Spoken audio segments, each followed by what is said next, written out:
Hello, in this Popopology tutorial I'll be showing you how to fold the Taj Mahal design from my range of Origamic architecture pop-up cards available online. So once you have downloaded and cut your template, you should end up with something that looks like this. This is not the simplest project to fold from my collection, but do have a go and don't be discouraged if at first you don't succeed. With some practice you should get some really nice crisp results eventually. So in order to begin, we just do what we always do with each card, which is to establish a very shallow degree of fold, creasing these baseline perforations by just holding it down with our thumbs and pressing on our back, the back plane of our card, but very gently and only establishing a very shallow degree of fold, as you can see here. Already our center volumes are starting to kind of emerge in space, but we need to start concentrating on the towers, and we do this by just literally using the tip of our fingers to press forward each and every tower shape, as you can see here. And as you're doing this, you'll see it wanting to kind of pop out and come forward, and you might find it helpful to even just insert your finger in between the back plane and this tower section, and again on this side. And it doesn't look like much, but already all these small incremental kind of adjustments make a big difference. And you don't want anything too dramatic to happen, because then you'll start to buckle the card in places you don't want to. So once you've reached this stage where you can see these towers also protruding, just focus on the front or the base of your design. And you do this again by just pressing those towers out, but taking care not to neglect the back of your card, and just literally push forwards until you get to, again, a very shallow degree of fold, and you can start to concentrate and zoom in on this center crease or perforation in the middle of your design, which will become our longest mountain fold, which, because of its size and scale, is best deployed by just pinching on the base of your card and treating this layer, so this base layer in its entirety, so trying to hold on to that plane, as it were, with another pinch. So using both your hands, pinching on these two layers, just deploy by pressing forward, and at the same time forward and together. So you're literally shifting those two planes, trying to make them converge. But again, all you need to do is just to deploy it to a shallow degree of fold. You don't want to over collapse it at this stage, but just to establish that fold line. And then we can go back again to the more central areas of our design, and we can start to deploy those by just pressing together across those creases from the back, and again using the even pressure applied to the back of our card, the back plane, just pressing forward. And as you can see, we're already getting quite a defined volume coming towards us, kind of emerging in space.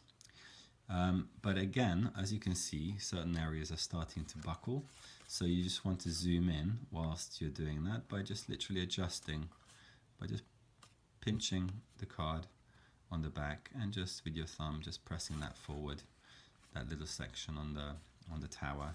And the same thing here, you just want to be kind of literally, it could be described as a stroke across and up, and just a gentle pinch, but without putting too much pressure on, as the base will start then to tear and to get damaged. So we get to about a 90-degree fold, as you can see, especially if we just catch up by, again, you can see a different angle here as I pinch and pull that plane forward towards the front plane, or the base plane as it were.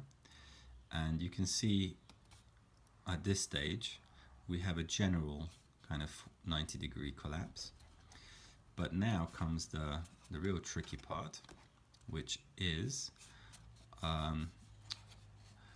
concentrating on these two small domes on the sides, and we need to pay particular attention to trying to pinch that forward without breaking this little connecting tab here on the side. So what we need to do is just, if I show you from the side, is just insert one of our fingers, but also support with my smallest digit here from the back.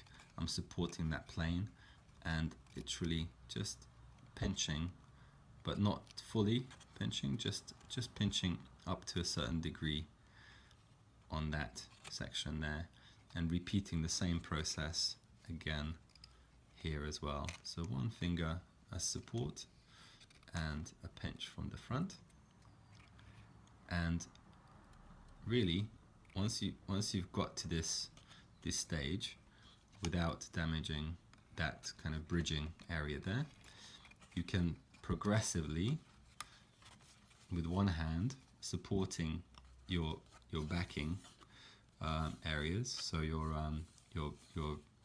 back of the card and the base of your card together. You can start to progressively kind of fold down your entire piece together, and whilst you're doing that, just adjusting certain sections from the front. You can see that certainly certain areas need further detailing and further pinching to establish those creases, but all the while kind of progressively you're pushing down on the back, but paying particular attention to these towers here, and also the towers at the back, which can get snagged and can get damaged. So you just again pinch both those areas separately in isolation, and at this stage you can repeat the process again on these sections, on these forward towers, and pinch those down as well. And once you get to about this degree of collapse, you can fully close your card by just applying even pressure all along your piece, and then you can tap down your design from the back, and you should end up with something that looks crisp and even like this.